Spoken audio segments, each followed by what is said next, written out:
성경, 물음에 대한 물음.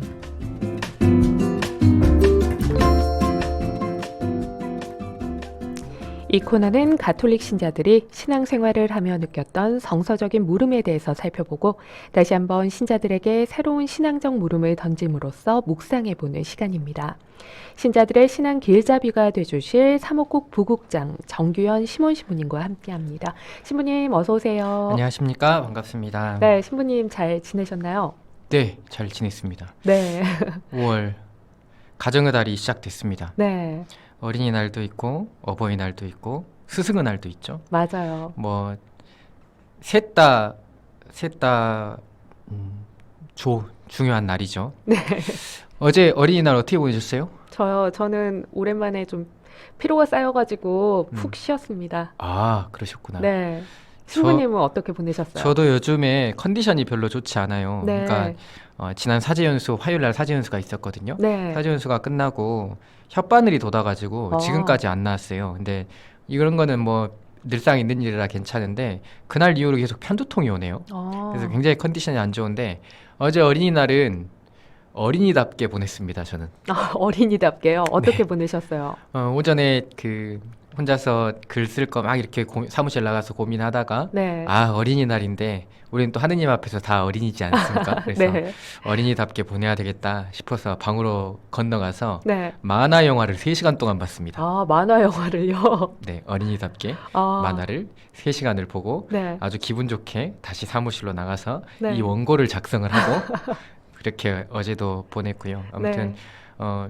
그 피로가 어떻게 하면 풀릴지라는 것을 저도 이렇게 생각을 해봤는데 뭐 시간이 지나다 보면 네. 아나운서님이나 저나 뭐 네. 피로가 풀리지 않을까 싶은 편두통은 괜찮으세요, 신부님? 네? 편두통 오는 거. 아니요, 지금도 머리가 좀 아, 지끈지끈해요. 그래요? 네, 아침에 눈 뜰 때부터 음. 눈 감을 때까지 지끈지끈하더라고요. 네. 근데 또 이것도 뭐 금방 괜찮아질 거라고 생각합니다. 네, 휴식을 좀 취하셔야 될 것 같아요. 네. 네, 신부님, 지난주에 유튜브에서 빛과 함께 닉네임을 사용하시는 그 청취자분의 물음 2가지에서 그 성경에 나오는 구리뱀 이야기에 대해서 함께 이야기를 나눠봤는데요. 오늘은 어떤 이야기를 함께 나눠볼까요? 네, 우리가 정확하게 하자면 오늘 제가 좋아하는 인물에 대한 역사적인 배경부터 이야기를 해야 되는 게 맞겠지만 네, 그 이야기는 조금 더 뒤로 밀어두겠습니다. 아, 조금 더 뒤로 네. 밀어두고 간단한 물음에 대한 답부터 하려고 합니다. 간단한 답이지만 간단하지 않을 수도 있는 그 이야기를 해보려고 합니다. 네. 그럼 신부님께서 말씀하신 간단해 보이지만 간단하지 않은 그 청취자분의 궁금증을 함께 살펴보겠습니다. 예, 지난주 유튜브 영상에 청취자 한 분께서 댓글로 이런 궁금증을 남겨주셨어요.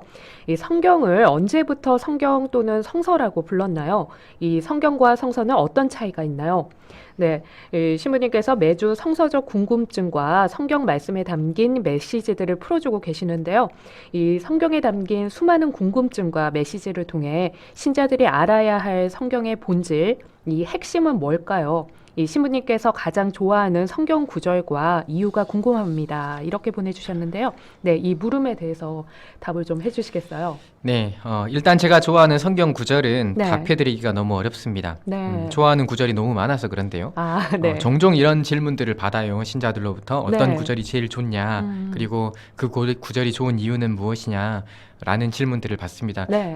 그래서 저는 서품성구도 2개를 골랐어요. 하나를 도저히 고를 수가 없어서. 그때 질문을 받으면 네. 답을 그때 생각나는 구절로 그냥 말씀을 드립니다. 근데 네. 방송이잖아요. 네. 또 기록이 남잖아요. 지금 이걸 이야기를 하면 내가 계속 죽을 때까지 제일 좋아하는 성경 구절은 이거다. 라고 딱 이렇게 도장이 찍힐 것 같아서 네. 이것에 대한 것은 말씀을 못 드릴 것 같아요. 그렇군요. 말씀을 못 드릴 것 같고 전해주신 물음들이 정말 간단한 물음이지만 네. 한 번쯤은 다들 생각해 보셨을 만한 그런 물음이다라는 생각을 하고요. 네. 사실 물음이 그 좋아하는 성경 구절 말고 네. 위에 있는 2개는 성경과 성서를 언제부터 그렇게 불렀냐라는 질문과 네. 성경과 성서라는 말의 의미는 무엇이냐라는 물음을 네. 묶어놓은 것은 정말 잘하신 거예요.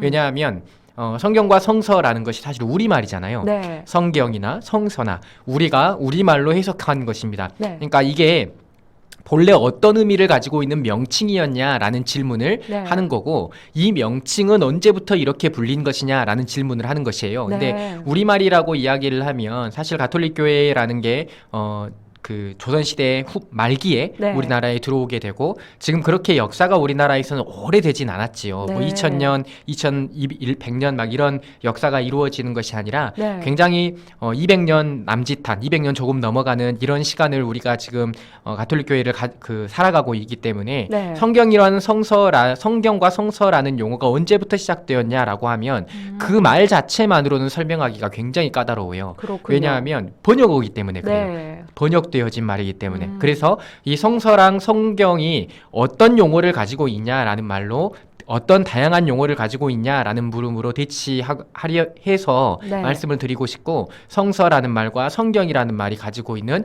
용어적인 차이나 네. 이것들이 가지고 있는 뜻에 대해서 이야기를 해보려고 합니다. 네.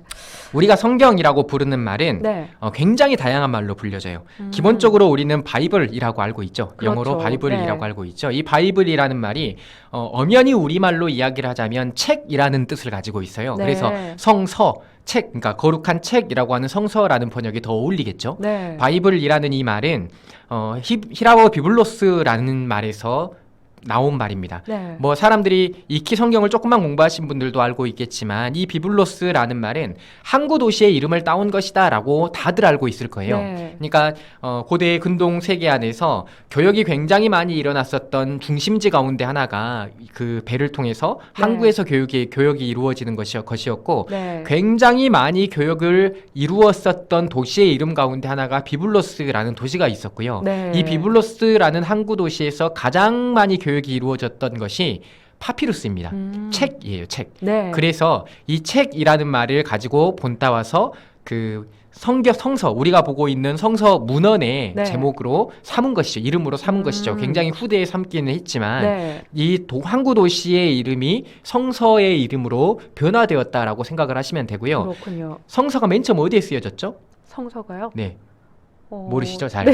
네. 성서는 양피지라는 동물의 가죽이나 파피루스라고 하는 나무 껍질을 엮어서 만든 것으로 성서가 쓰여졌죠. 네. 책이라는 것이 원래 다 거기에 쓰여졌어요. 예전에는 고대 세계에서는 책이라고 이야기하면 다 성서였습니다. 네. 전부 그 문헌만이 책이었기 때문에 책이라고 하면 다 성서였고, 파피루스와 양피지에 쓰여진 것이 성서였다 라고 하면, 네. 그 파피루스라는 말에서 비블로스라는 어원이 말이 생겨났고, 네. 도시의 이름도 역시 파피루스라는 말에서 발음하기 좋게 비블로스로 바뀌어지게 되었다라고 하는 학설도 있습니다. 네. 어찌됐든 바이블이라는 말은 결국에 그 항구 도시의 이름 비블로스의 이름에서 본따 나온 것이고, 이것이 라틴어 시대 비블리아로 바뀌게 되고, 비블리아라는 것이 영어권으로 변화되면서 바이블이라는 말이 되었다라고 생각하면 되는 것이고요. 네. 구약의 시대에는 사실 이게 교역이 이루어지고 문헌화되어지는, 성문화되어지는 것이 굉장히 일반적인 그때에 교역이 일어나는 도시를 비블로스라고 불렀고, 그것을 바이블이라고 한다면 우리가 부르는 관점이에요. 이것은 네. 성서라는 것은 우리가 부르는 관점이죠. 네. 구약 성경의 히브리 사람들은 이것을 다 토라라고 불렀습니다. 토라요? 네. 아, 토라는 신부님 그 모세의 오경을 뜻하는 거 아닌가요? 네, 구약 성경의 구분에 따르면 토라는 우리가 보고 있는 모세오경을 지칭하는 말이 맞지요. 그런데 이게 어떤 관점으로 바라보느냐, 그리고 어떤 사람들이 바라보느냐에 따라서 토라의 범위는 굉장히 많이 달라집니다. 네. 물론 지금은 학적으로 토라가 5권의 책을 말하는 것이다 라고 확정적으로 이야기하고 있고, 네. 많은 종교 안에서 토라는 모세오경, 곧 5권의 책을 말하는 것이다 라고 이야기를 하고 있지만, 네. 토라라고 이야기를 하면 굉장히 광범위하게 해석을 하는 사람들은 구약성경 전체를 토라라고 부르는 사람들도 있어요. 네. 물론 지금 현재는 우리는 타나크라고 불러서 모세오경, 토라와 네비임, 예언서와 그리고 케투빔이라는 성문서를 합하는 이 타나크라고 부르기도 하지만, 네. 토라라는 말은 결국에 구약성서, 우리가 네. 보고 있는 구약성경을 말하는 말이 되어지고 있는 것이지요. 네. 신약의 시대가 지나가고 예수님에 관련된 책들이 쓰여지게 되면서 이 책이 번역되어지고 사람들에게 읽혀지면서 굉장히 다양한 명칭들이 생겨납니다. 네. 성서에 대한 다양한 명칭이죠. 네.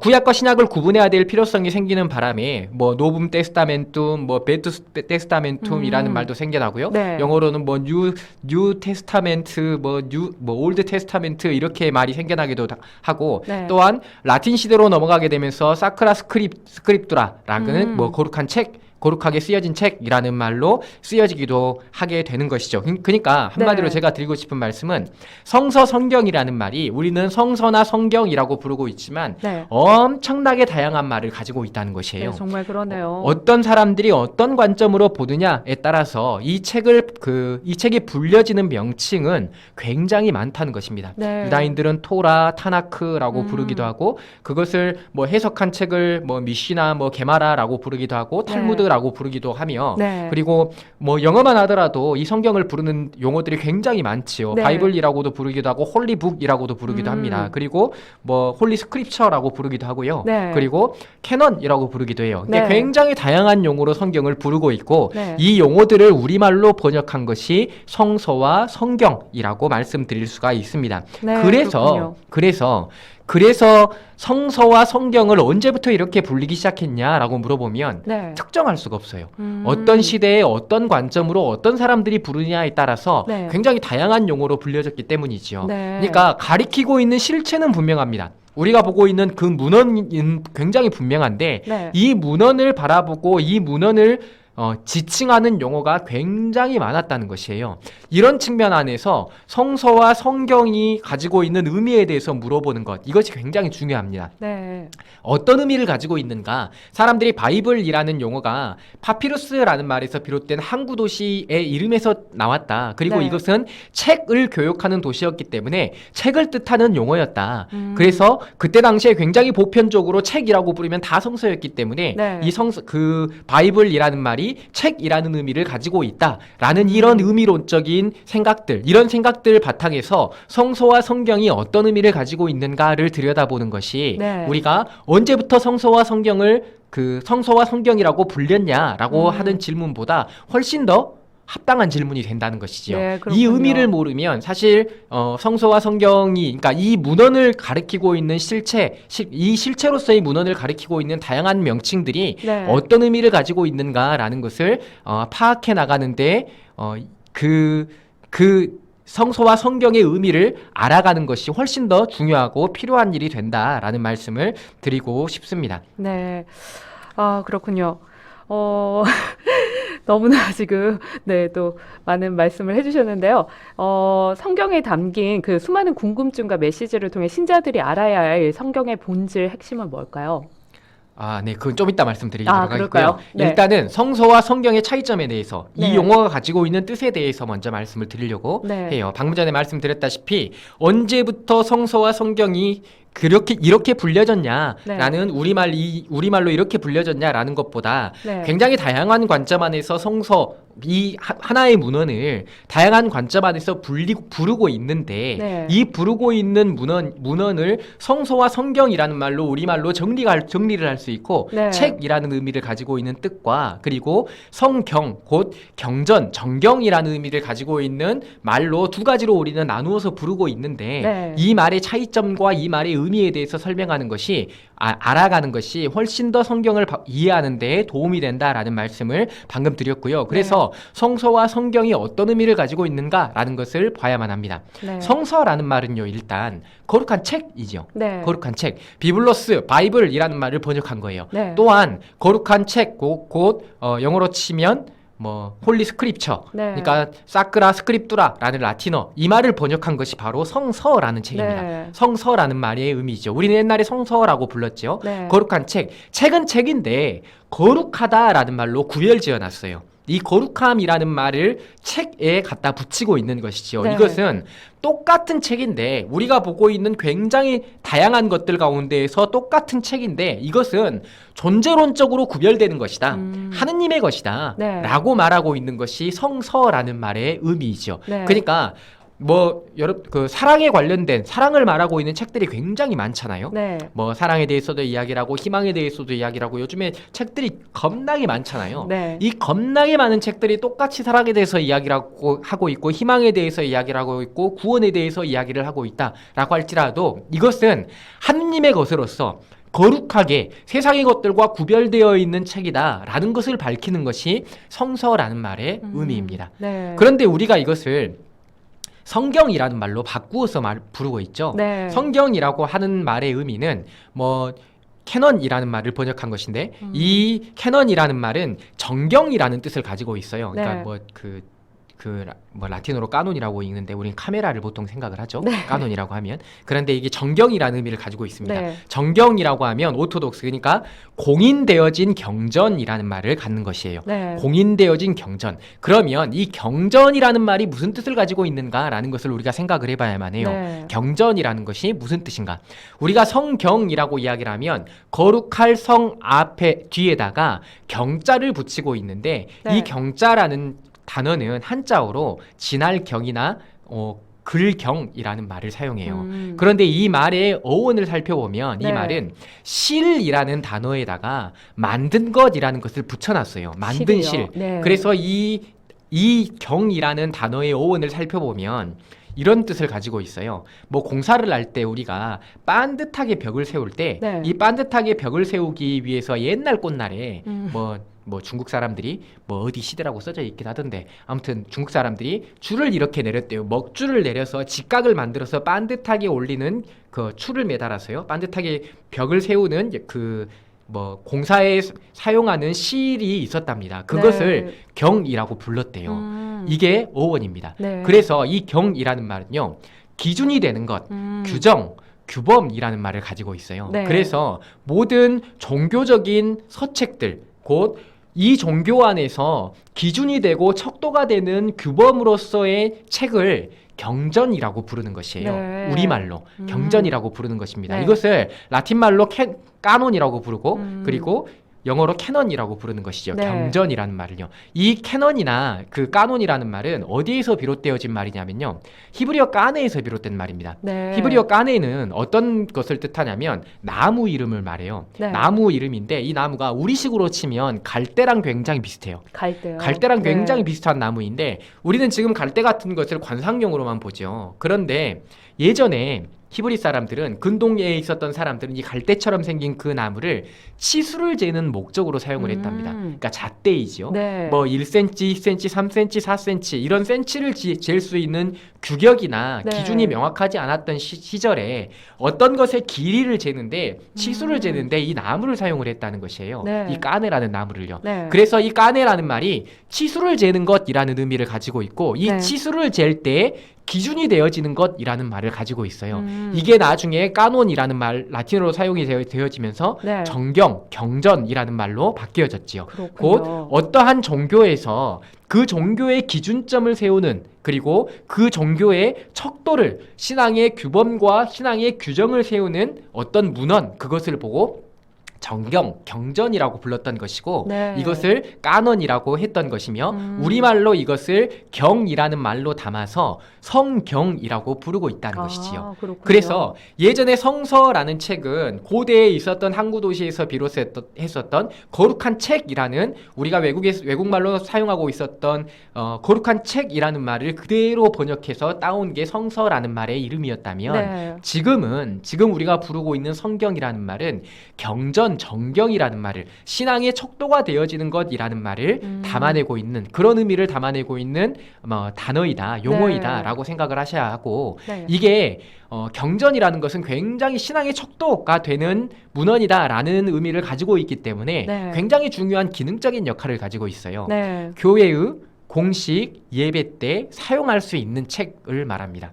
그러니까 엄청나게 많은 책들이 있죠. 네. 신앙에 관련된 굉장히 많은 책들이 있어요. 그러니까 성인들의 서적들도 있을 것이고 성인들의 자서전도 있을 것이고 네. 그리고 교부들의 강론집도 있을 것이고 굉장히 많은 책들이 있겠지만 교회의 공적 전례에서 공식적으로 쓰여질 수 있는 책은 오로지 경전뿐입니다. 네. 그래서 우리가 매일 미사 독서와 복음으로 항상 성경만 보지요. 네. 그리고 뭐 화답송, 그리고 뭐 복음환호성 다 성경을 보잖아요. 네. 그런 것처럼 교회의 공적 전례에서 사용되는 기능을 가지고 있는 것이 정경이며 네. 이것이 교회의 우리가 가지고 있는 신앙의 척도이며 신앙의 기준이 되어지는 것이다 라고 말씀드릴 수 있습니다. 네. 모든 종교는 다 자기들만의 정경을 가지고 있죠. 네. 예를 들어서 이슬람은 코란을 가지고 있고, 그리고 뭐 불교도 굉장히 다양한 경전을 가지고 있고, 네. 그리고 우리 방금 전에 말씀드렸던 그 유대교 같은 경우도 뭐 토라라고 부르기도 하고 타나크라고 부르기도 하는 자기들만의 경전을 가지고 있는 것이죠. 네. 우리도 역시 우리의 정경으로서 성경을 가지고 있는 것이고요. 이 성경이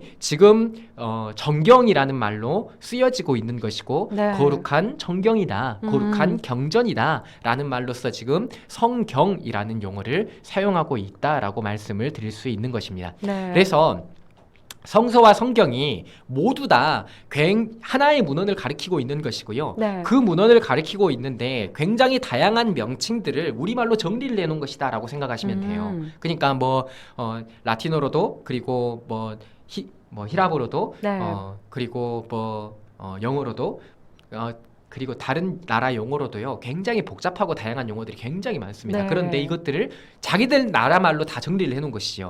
우리말로 정리를 해놓은 것이 성서와 성경이라는 말을 이 단어가 가지고 있는 뜻이다. 네. 라고 말씀드립니다. 네. 이렇게 성서와 성경이라는 말씀을 드릴 수가 있겠고요. 네. 이 성서와 성경이 쓰여지고 있는 명칭에 대한 용어뿐만이 아니라 정경화되어진 것, 곧 우리말로 우리가 가톨릭 교회에서 정경이다라고 공식 공인본으로 확정되어진 것, 이런 과정들도 네. 조금 공부해보고 알아보시면 재미있고 흥미롭습니다. 그것들도 네. 역시 그 기회가 되시면 네.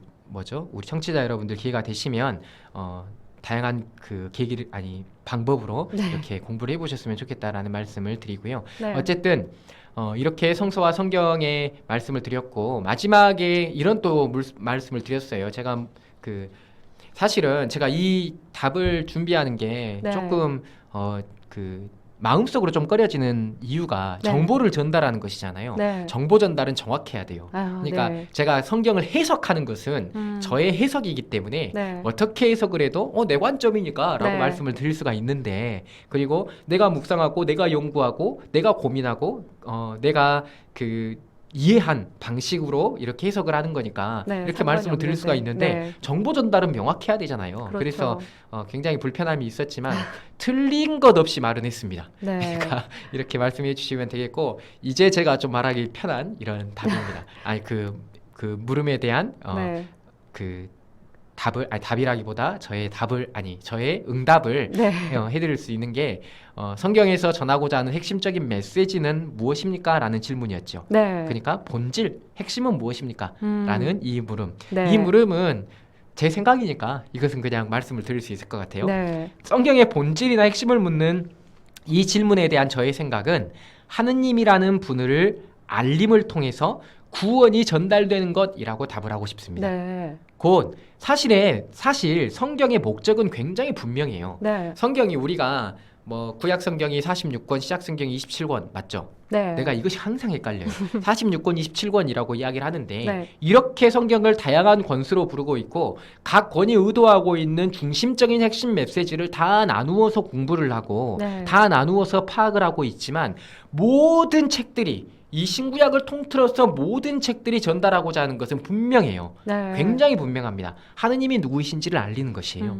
그리스도가 누구이신지를 알리는 것입니다. 네. 곧 그리스도가 누구이고 하느님이 누구이신지를 알림을 통해서 그것을 믿어 구원을 향할 수 있도록 초대하는 것이 성경의 핵심 메시지라는 것입니다. 네. 하느님에 대한 알림을 통해서, 또 그리스도에 대한 알림을 통해서 만들어져가는 세상과 하느님의 백성에 대해서 이야기하는 것이 성경의 핵심이며, 본질이고 성경은 하느님이 누구이신지를 알고 그분께서 이루고자 하시는 구원의 삶으로 우리가 닿기를 바라는 것이 바로 성경이 말하고자 하는 굉장히 핵심적인 메시지가 된다라는 네. 말씀을 드립니다. 네. 사실 어떤 사물이나 행위 같은 것은 모두 그것이 지향하고 있는 근본적인 의도가 있어요. 어떤 사물도 그렇고 네. 어떤 행동도 마찬가지입니다. 예를 들어서 내가 오늘 점심에 빵이 굉장히 먹고 싶어요. 네. 빵이 굉장히 먹고 싶은데 빵을 그래서 굉장히 먹고 싶어서 오늘 점심에 빵을 먹었어요. 네. 그래서 내가 빵을 먹는데 네. 내가 빵을 먹는 행위의 본질적인 의도는 빵을 먹고 싶어서라고 말하면 안 돼요. 배고프니까예요. 네. 배고프니까. 마찬가지예요. 모캔디라는 책도 있죠. 캔디가 있죠. 네. 예를 들어서 달달한 간식. 네. 힘 빠질 때 먹는 달달한 간식. 이게 캔디의 목적이라면 목 아플 때 먹는 캔디가 모캔디죠. 네. 목 아플 때 먹는다라고 해서 이것을 약이라고 부르는 것이 아니죠. 네. 모캔디는 결국은 캔디예요. 네. 그러니까 본질적인 목적이 있는 것이에요. 이런 네. 것처럼 성경도 굉장히 다양한 메시지를 통해서 어떤 것을 가르치고 싶다, 어떤 것을 말하고 싶다라는 것들이 있겠지만 네. 제일 중요한 근본적인 의도는 반드시 존재한다는 것입니다. 그게 하느님을 알라는 거. 것이에요. 또 그리스도를 네. 알라는 것이고 네. 그 알물 통해서 우리가 구원에 닿기를 바라는 것이 네. 성경의 핵심적인 메시지이며 성경의 본질이다라고 말씀을 저는 드리고 싶어요. 물론 제 생각입니다. 다양하게 말씀을 네. 하실 수가 있을 것 같아요. 그래서 성경에 하느님을 알아야만 한다라고 네. 이야기를 한다면 그 하느님을 아는 것이 중요하겠죠. 네. 그래서 굉장히 다양한 형태로 보여지는, 다양한 형태로 계시하셨고 다양한 모습으로 우리 가운데 우리 삶으로 다가오셨던 그 하느님을 받아들이는 구체적인 삶이 우리에게 요구되는 것입니다. 네. 하느님 백성으로서의 삶이 요구된다는 것이지요. 성경의 핵심은 하느님을 알라는 것이며 하느님을 알기 때문에 구원을 향한 여정을 살아가는 것이라고 한다면 네. 하느님께서 바라시는 것이 무엇인지, 어떤 가치가 구원을 향한 여정에서 필요한 것인지를 구체적으로 개념화하고 그것을 받아들이는 것이 우리 그리스도인들이 살아가야만 하는 삶의 모습이라고 말씀드릴 수 있죠. 네. 그래서 성경의 핵심 메시지가 무엇인지 다양하게 말할 수 있겠지만 네. 대답하는 사람들마다 조금씩 다른 뉘앙스를 가질 수 있겠지만 분명한 사실은 그 핵심 메시지가 하느님이라는 존재로 모아져 있고 우리는 하느님이라는 존재 때문에 살아가야만 하는 삶의 소명들을 가지게 된다라는 말씀으로 정리를 해보고 싶습니다. 네. 성경은 기본적으로 신앙을 살아가는 모든 사람들의 규범이 되는 책이며 네. 기준이자 모든 진리를 담아내고 있는 책이고 이 책이 전하는 것은 하느님이 존재한다는 사실, 그 하느님이 누구라는 것을 알린다는 사실, 그리고 그 하느님의 백성으로 살아가야만 한다는 것, 이것을 성경이 말하고 있다 라고 정리를 해봅니다. 네. 하느님의 백성으로 살아간다는 것은 하느님의 가치를 체험하고 변화하고 받아들이는 태도 안에 있다라는 말씀을 덧붙이면서 우리가 성경을 통해서 정말 그리스도인이 살아가야만 하는 삶의 근본 안으로 그리고 삶의 근원적인 받아들임 안으로 들어갔으면 좋겠다라는 말씀을 마지막으로 전합니다. 네. 시부님 그러니까 성서하고 성경을 이렇게 놓고 봤을 때 성경 안에 성서가 포함이 되는 그러니까 그 성경이 더 큰 범주의 그런 의미일까요?